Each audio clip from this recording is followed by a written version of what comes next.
ரீசெண்டாக Africa video போட்டிருக்கோம். அது ஆஃப்ரிக்கா வீடியோ எங்கள் அப்பா ரீசெண்டாக ஜிம்பாவே போயிருக்காரு. அதனால தான் எங்கள் அப்பாவோட ஓனரால் போக முடியும். ஏன்னா மீட்டிங் இருக்கா, முக்கியமான மீட்டிங்கு. ஜப்பான்லேருந்து வந்து அவங்கள மீட்டிங் அட்டன் பண்ணுறாங்க. எங்கள் அப்பா ஜிம்பாவே போகிறாங்க. ஓனர் மட்டும் ஒசிலே இருக்காங்க. நாங்கள் இருக்கிறது பொசூர், எங்கள் அப்பா இருக்கிறது இப்போ ஜிம்பாவே.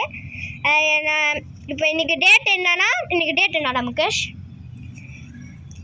இன்னைக்கு முகேஷும் இருக்கு. ஹலோ காய்ஸ், என் பேர் முகேஷ் குமார். இன்னைக்கு வந்து தருண் கூட யூடியூப் போட வந்திருக்குங்க காய்ஸ். நாங்கள் 3 வீடியோ இதோட அவங்க அப்பா போய் ஒரு 12 நாள் 10 நாள் இருக்கும் காய்ஸ். நெக்ஸ்ட்டு இதோட 3 வீடியோ போட்டிருக்கேன் காய்ஸ் இன்னைக்கு மட்டும்.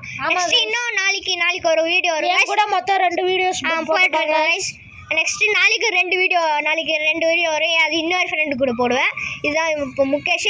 சரி கைஸ், நான் அது ஜிம்பாவே எங்கே இருக்குன்னா, ஃபஸ்ட்டு ஜிம்பாவே ஆஃப்ரிக்காவில் இருக்குது. ஆஃப்ரிக்கா ஃபஸ்ட்டு இங்கேருந்து எத்தோப்பியா போவார். எத்தோப்பியாலேருந்து 7 மணி நேரம் ஜிம்பாவே அப்படி போகிறது. இப்போ எப்படி சொல்கிறதுனா உங்களுக்கு,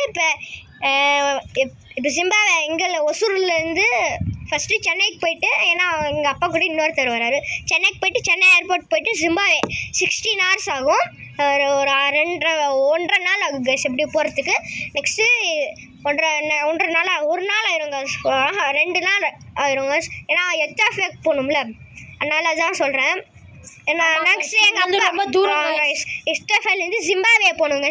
ஏன்னா அப்படி தான். சரி கைஸ், கமெண்ட் பண்ணுங்கள், ஷேர் பண்ணுங்கள், சப்ஸ்கிரைப் பண்ணுங்கள். அப்படியே எங்கள் அப்பா வாங்கிட்டு வருவாங்க. அப்படி பார்த்தல சாக்லேட்டு, பிஸ்கட் எல்லாம் ஹனி அதெல்லாம் ஆஃப்ரிக்காலாம் ரொம்ப ஃபேமஸ். பிஸ்கட் தான் ஃபேமஸ். நெக்ஸ்ட்டு சாக்லேட் வீடெலாம் பார்க்கலாம். சரி பாய் கைஸ், அடுத்த வீடியோலாம் பார்க்கலாம். பாய்.